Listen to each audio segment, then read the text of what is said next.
This is what you call a sage bundle. This is covered in rose petals. Over here, this one has all different fun, unique flowers.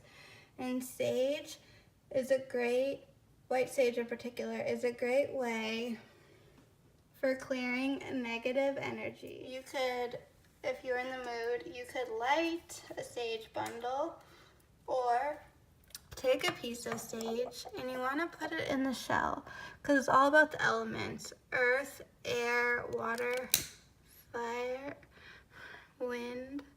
And then you're just gonna light your piece of sage like so. And then it will extinguish itself when it's ready. And you'll start to see the smoke.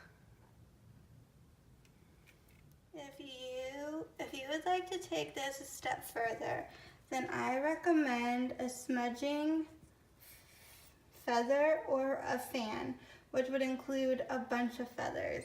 And you just want to go around and really spread the love of the white sage. Or you could get a candle.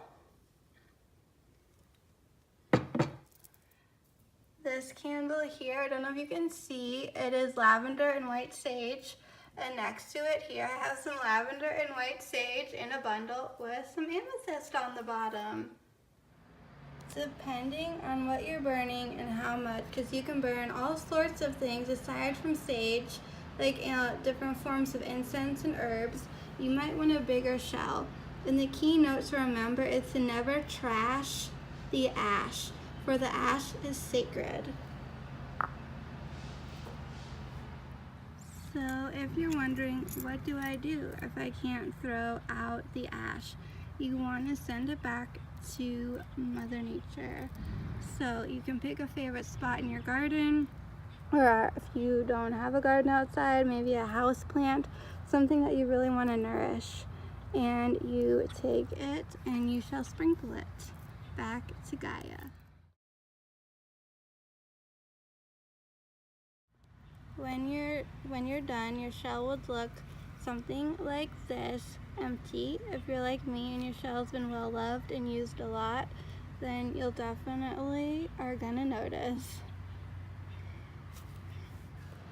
Finally, you put your shell back where you normally keep it. I hope you've enjoyed this little intro, kind of like a part 1 of how to use white sage.